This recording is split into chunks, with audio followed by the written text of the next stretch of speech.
Welcome to NucleCast, the official podcast of the ANWA Deterrence Center. Our host is Dr. Adam Lowther, co-founder and vice president for research at the National Institute for Deterrence Studies. The ANWA Deterrence Center is a 501c3 organization ensuring a broader understanding of the nation's strategic nuclear deterrent and its ongoing modernization. Thank you for listening and welcome to the show. The views of the host and the guests are their own. Welcome back to another exciting episode of NucleCast. Of course, I am Adam Lowther, as always. And today I have a returning guest who is absolutely one of my favorites. Of course, I'm talking about Tom Ramos, who is a longtime physicist at Lawrence Livermore National Lab. And he is, we talked about his book the last time he was on. And he's been doing a lot of work to capture and, memorialize and make relevant the history of the early years of the Cold War and how the labs dealt with that, and then how the labs contributed to the national security challenges that we faced. And so one of the things in keeping with our effort to capture this history, this vital history, and these lessons that are so important, because the generation who did those things, and then even the generation who talked and worked for the people who did those things, that generation is retiring. And so it's really important to capture these. And so that's what we're doing today. So we're talking to Tom again. And Tom, as we were talking before the show, welcome to the show, by the way. Thank you.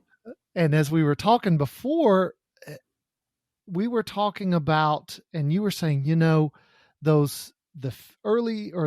early 60s, late 50s, and the issues we're facing today with, a resurgent Russia, an aggressive Russia in Ukraine, a China that's breaking out, that there's a lot of lessons to be learned, and that there's a lot of things we can look back in those late 50s, early 60s that give us a, insight into how we should handle today.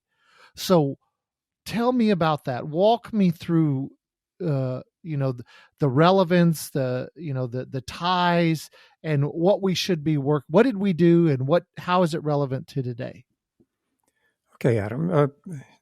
I think if I were to start talking about that, back in those days, they were facing a thug who was the head of the Russian Federation, what we now call the Russian Federation. In those days, it was the Soviet Union. We had Stalin, followed by a man named Nikita Khrushchev. Very bombastic. Once they achieved nuclear power or nuclear weapons, they started brandishing those weapons as a form of what they call nuclear diplomacy, threatening other countries that unless those countries behaved in a way to that they wanted, that they would use those weapons against them. And of course, in Asia now, we're facing a double threat of a very autocratic China beginning to push its military might over the East Asian countries, over the Straits of Formosa, over the Philippines, South China Sea, building islands, and also now building more missile silos and more atomic weapons. And so very similar, if this seems, if I talk about those threats from those days, you probably would recognize them today. And it was extraordinarily serious back in the late 50s. We had just gone through World War II. We were faced with Joseph Stalin in Russia, who was responsible for killing more people than Hitler had killed in his Holocaust. There were over 8 million Ukrainians that starved to death at the orders of Stalin. This guy was a real madman. And so you had to believe whatever, if he was beginning to threaten in such a way. And he made it clear he wanted to spread communism or spread his authority over Western Europe. This sounds familiar with the dreams that Putin kind of puts out today. And the hot spot in those days was Berlin, where after the war, the Allied powers agreed to share share authority in Berlin, and so Berlin became this one spark of Western life inside the behind the Iron Curtain, and so several serious, very serious crisis occurred over that city. From 1948, we had the Berlin airlift. In the 1950s, we had another crisis in which the Russians were setting up roadblocks and such. And finally, in 1959, 1960, we had Khrushchev now, who succeeded Stalin, saying that now we're going to occupy Berlin. Regardless, I don't care what kind of treaties, what kind of agreements they made, we're now going to occupy Berlin and get out. Just get out of there. And we'll just take over. And the 2.5 million West Berliners would now fall under communism. Now, the leader we had in those days was John F. Kennedy. He had just become president. And Kennedy knew at the beginning he was not going to give an inch to that type of, those kind of threats. And he stood up to it immediately. And in my book, what I relate to quite a bit in my book, From Berkeley to Berlin, is how did that take place? It's not just simply a statement. You can't simply say, well, we're going to stand up to you. You have to have the wherewithal. And as I point out in my book, that it took decades to prepare for that moment. And Kennedy then admitted that it was the strength of his deterrent force that gave him the backbone to stand up to Khrushchev. And Khrushchev did eventually blink, took a step back, did not follow up on his threats, thank God, and averted a nuclear war. And he built the Berlin Wall instead. So that's kind of the background of those. And there are many lessons how Kennedy handled that, how the country prepared for it, that I think would benefit us today. Now, it seems that the biggest challenge for us, for one, we don't have, nuclear superiority in the same way we did back then. I mean, the Russians have a larger, more diverse arsenal, both at the strategic and tactical / battlefield level. The Chinese are building, my son is 14 and he wants to be a nuclear engineer. And so I was looking at nuclear engineering schools, and I looked at the international rankings, and 6 of the top 10 nuclear engineering programs in the world are found in China. And the Chinese are building a capability there. I mean, if you look at what they publish, if you look at just what they're building a capability that will at least be a peer to the United States, if not superior. And so if we have a Russia, a North Korea that maybe technically won't be superior, but they'll be sufficiently large enough that, if North Korea has 500 weapons in 10 years, that's significant. So a North Korea, a China that's a peer or better, a Russia that's a peer or better, I don't see how whoever that president may be, how will he be able to stand in the same way that Kennedy was able to stand and force the other side to back down? And I don't see how we're getting to that point. Well, one thing I discovered in doing my research with the laboratory, the first 10 years of the laboratory, one of the serendipitous things that happened is there were connections between Lawrence, a man named David Griggs, who was a division leader at Rand Corporation. They had grown a really close relationship along with Louis Alvarez during World War II. Lawrence had created the MIT Radiation Laboratory, and they had become acquainted then, and then became really close friends after the war. And one of the serendipitous things that happened is that Griggs told his division, go up to Livermore and just study, find out what they're doing, because I think it's important. Now, Rand Corporation, for those of you that may not know, it was created by the Air Force following World War II and became a major think tank, what we now would call a think tank, to provide policy types of support to the Air Force and what did they need to do for the future, for future threats. And there are some incredible analysts, policy analysts, came out of that corporation. Bernard Brody, who wrote a book called The Absolute Weapon. There was Albert Volstetter, who got a prize from the president. Those at the Pentagon. There was an icon at the Pentagon named Andy Marshall. Another man, Bill Kaufman, who later would be the head of the political science department at MIT, and Herman Kahn, who I call in my book the so-called Dr. Strangelove. He was the caricature of Dr. Strangelove in the movie.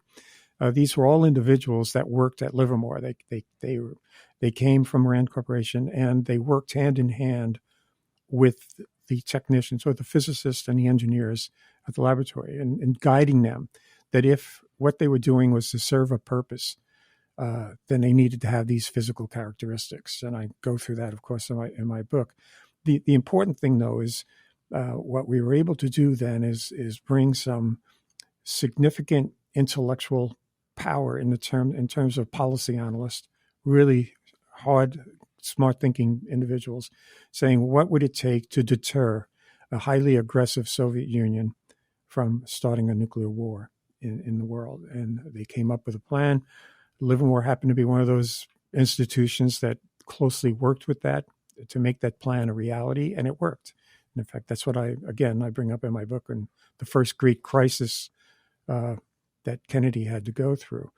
Now, I'm not saying that you have to do exactly the same thing, but it does seem to me that's not a bad model, that we do need good policy analysts in this nation because, if you will, at a bottom line, our nuclear deterrent structure did not deter Putin from invading Ukraine. I suspect it would not deter Xi Jinping from invading Taiwan for the same reasons.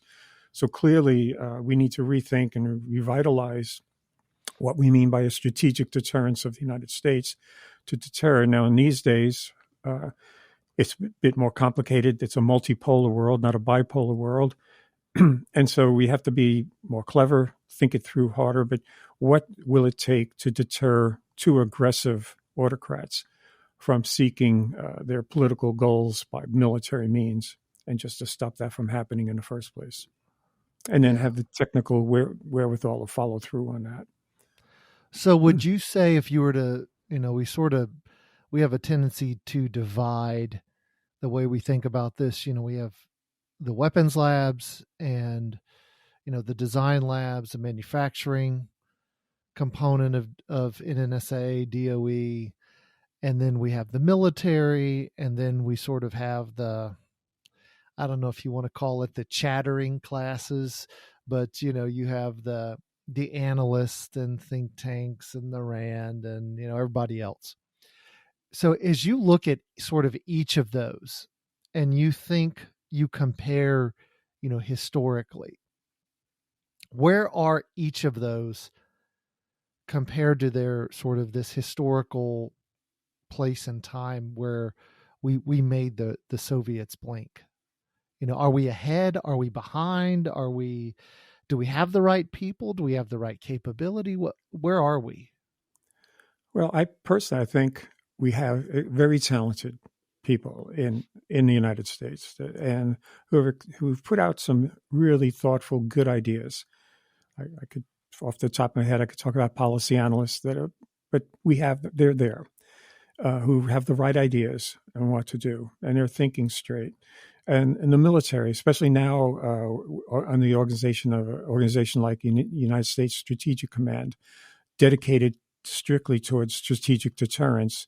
And the commander, I know the past few commanders there have been extremely clear in what's needed and the kinds of deterrent force that they feel would be most appropriate to defend the United States, and it needs to be upgraded. It's way too long, either through acts of Congress or otherwise. This has been allowed to atrophy. Our nuclear deterrent force and our nuclear deterrent strategies have been allowed to atrophy, and they can't last forever. That seems to me clear.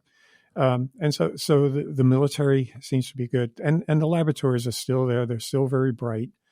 We have still very bright scientists here. So I think it's not an issue of do we have the talent or not. I think we still have that basic talent.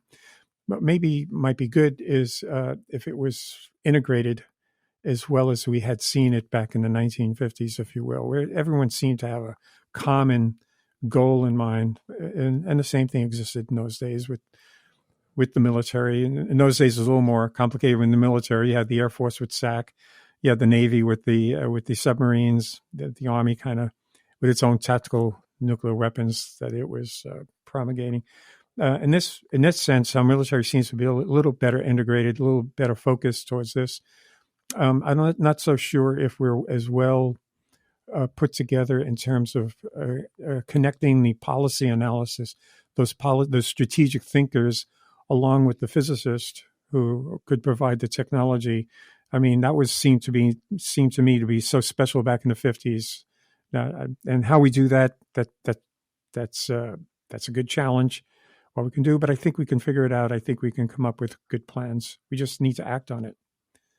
So do you think, it's, as I think through it, to me, it seems that we still to this point don't have a analytic class that fundamentally understands that, we can't sort of wish away or show goodwill to therefore have the Russians or the Chinese say, we don't need additional arms.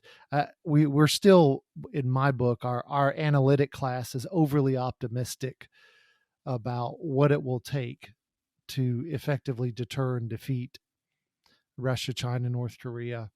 And then to me, it also seems that while NNSA is making positive strides, I don't know that there's this sense of urgency, because and maybe it's just new environmental regulation, new requirements that we're struggling to fundamentally sort of have the Manhattan Project kind of mantra that, hey, we've got, serious problems. We've got more more warheads and weapons to modernize, to design than we've had in decades, and that this is an imperative that requires a sense of energy, a sense of go get itness. I'm not exactly sure what that right word is, but just looking at it and observing it, I wonder if we're sort of in the right place. And then even the military, I don't ever hear anything about, hey, we might need to put bombers back on alert, or, some of the kinds of things that we did during the Cold War that allowed us to be as successful as we are. Do you think we have that sense of urgency? Do you think we have that sense of a threat? Is that all there? Well, I think much of what you say is true. I think that there has been kind of especially after 1989 with the Berlin Wall coming down, there was kind of a sense of, that the Cold War is over, the threat's over. Now it's time for everyone to disarm. Excuse me. And that kind of, reaping in the seeds of victory, carried on. And there was a very much a kind of an attitude that, all right, now it's time to just, now we had START 2. We did substantially reduce the sizes of their nuclear stockpiles, and frankly, much of that was good.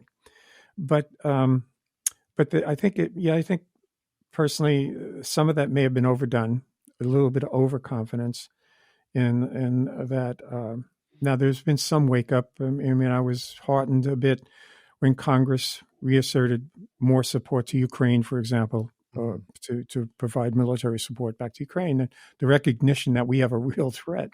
Europe is certainly coming to grips with the threat that's coming out of Russia, and this could be real serious. And lest we don't know that, I mean, it is a threat to the United States. What's happening to Ukraine is just as much a threat to the United States and to Europe as it can be. So there has been some sort of recognition. But think about it now. One of the things that exists now that did not exist in the 50s was kind of a culture that has grown I won't call it a necessarily anti-scientific culture, but there's kind of a anti-nuclear culture that came about. And so you mentioned, for example, your son going into nuclear energy, and which good. There was always something I actually got attached to that as a teenage boy when I watched the Con Edison plant on the East River, belching up all this smoke over the East River. And I'm thinking, I got to breathe that stuff. And that's when I first became a fan of nuclear energy, which, of course, does not put out, all it puts out is steam. And the other fact that now when Germany gave up its nuclear power and France kept it, there is another so-called rumors or belief or cult that nuclear energy is way too expensive for us to do. But the people in France are paying half as much for the electrical power as the people in Germany are once they gave up their nuclear energy. So no, it's not only a good, clean technology, but it's also very economic. It can be cheap. And finally, with the nuclear weapons, any thought of upgrading or modernizing our weapons, I mean, to think about it, these weapons had been designed for what, 20 years, 10 or 20 years. Now they're sitting there for much longer than that, and it raises questions. And of course, the military implications of that is the credibility of your deterrent. And part of our credibility has to go with the willpower of the United States to stand up to threats. And you cannot allow that to whiff away. In other words, you can't give Putin or Xi Jinping some sort of idea that the United States may not stand up to its own defense or whatever. And so, yeah, there is a great danger there. And so, yeah, I think there could be a more recognition that we are facing some serious threats coming up, and the United States does need to make itself more transparent that we are prepared to defend ourselves and to do whatever is necessary. This episode of NucleCast is brought to you by the ANWA Deterrence Center, whose mission is to educate Americans about the nuclear enterprise and strategic deterrence.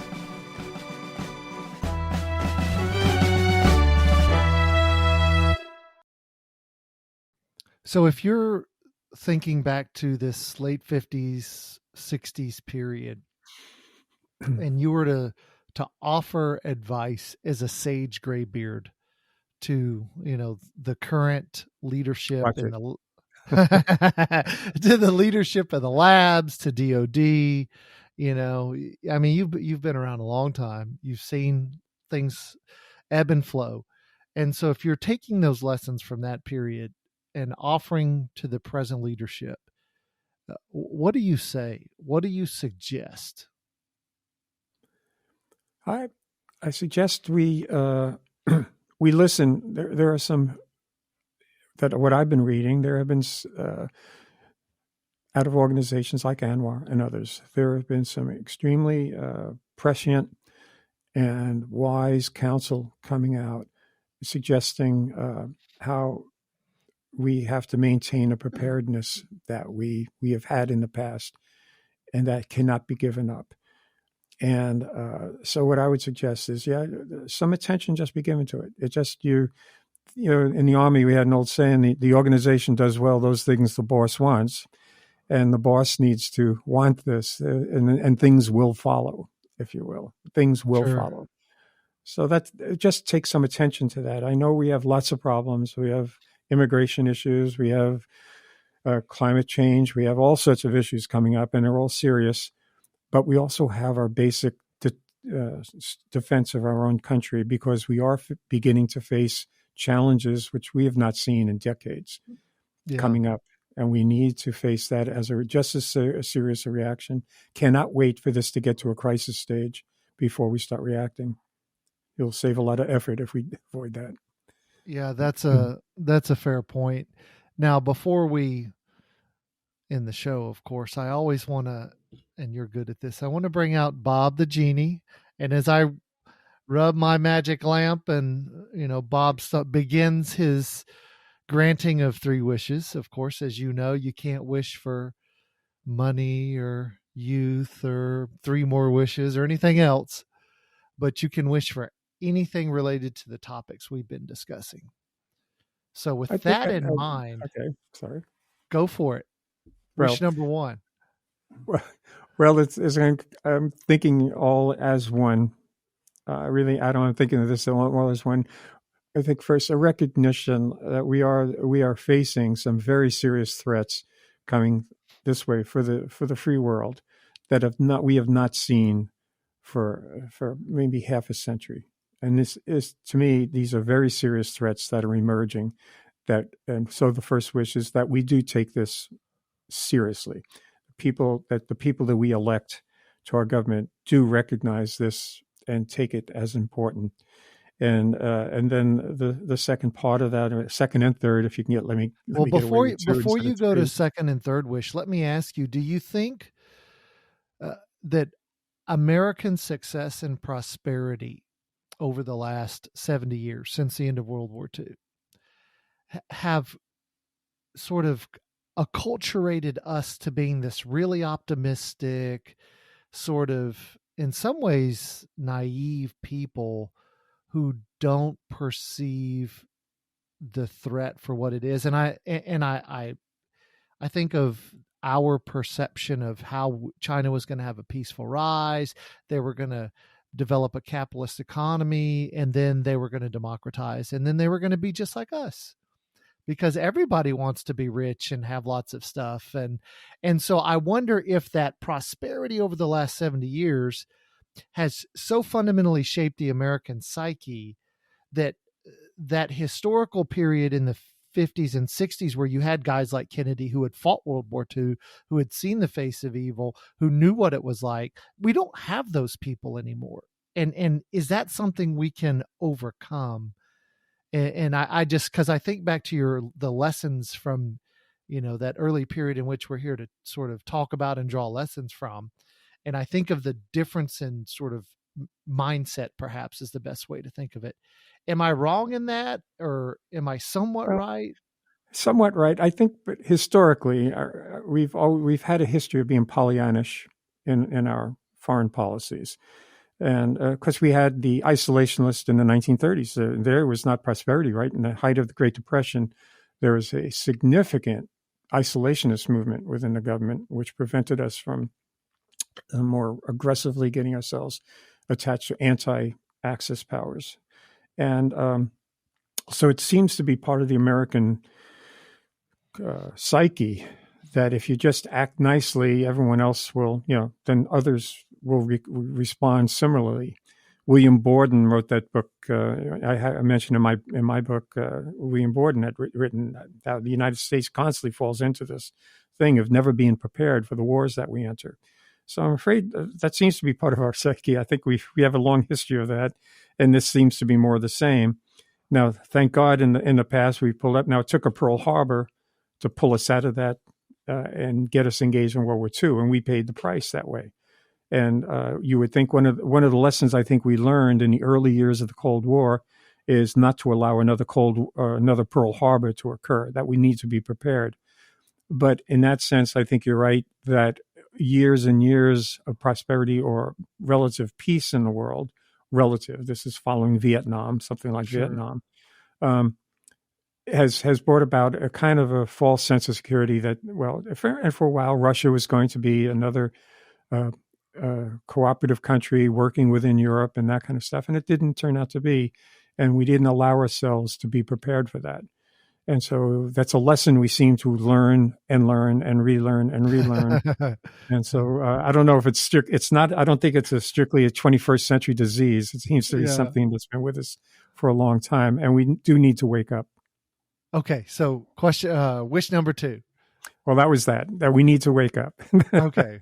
If you let me alone, if you let me get with that, then that's my wish. Yeah, it's a good wish, actually. It's a sort of a realization, and this is sort of a challenge of prosperity, is that when you're really prosperous, it's hard. I bet Marie Antoinette was not predicting, that she would be guillotined. I'd be willing to bet she thought things were going to kind of continue as they were going, because, hey, it was good, it was nice, and of course they'll continue. And so I agree with you. I don't want the American people to be sort of so fat, dumb, and happy and taking their kids to soccer practice and, all the other things that we stay busy with, that we really don't take this the threats seriously. So that's a good wish. Okay, so wish number 3. Oh God. This you're opening up Pandora's box now, Adam. It's wish number 3 is how everyone will see the wisdom of having read my book, that they'll see the wisdom of the ways from Berkeley to Berlin. Just buy my book. Well, that's hey, as an author, part of your job is to sell copy. Yeah, absolutely. And it is a good book. I am one of the guys who bought a copy of it. So it's a great book. It's a great, for a country that doesn't really do enough STEM, my kids at one point, until I helped correct their view, they wanted to be social influencers and have YouTube channels. So we've moved beyond that, but we don't do STEM, but we seem to also have forgotten our history. That's something we also haven't really. Right. And so, from Berkeley to Berlin is a great opportunity to go back, look at those lessons, sort of think deeply, compare to the future, the present and the future, and see how do we make good, wise, and, better decisions than we did in the past. So great 3 wishes. Thank you. All right. Well, unfortunately, it's that time in the show where we have to bring it to an end. So I want to thank Tom Ramos for joining us today. Thank you, Adam. It's always a pleasure. And thanks to you, the listeners, for joining us on this episode of NucleCast. And of course, this will be one of those episodes that belongs in our special series that looks at historical narratives and looks at some of the lessons we've learned from the past, so that we keep that in mind as we move forward into the future. So thanks for joining us, and we'll see you on the next episode. I don't know about you. I mean, maybe if you've listened to the previous episodes where we had Tom Ramos, he's talked about his book in the past and some of these early days. Every time I talk to Tom, I learn more, I understand more, and, he's just a pleasure to talk to. And this was another great discussion, and hopefully you enjoyed it every bit as much as I did. This has been a production of the ANWA Deterrence Center, a 501c3 that seeks to educate key decision makers, stakeholders, and the public to ensure a broader understanding of the nation's strategic nuclear deterrent. Our executive producer is Kimberly Charrington, and this episode has been engineered and mixed by David Krunthal. Help us grow our followers by sharing it, and follow the show on LinkedIn, Facebook, and Twitter at NucleCast.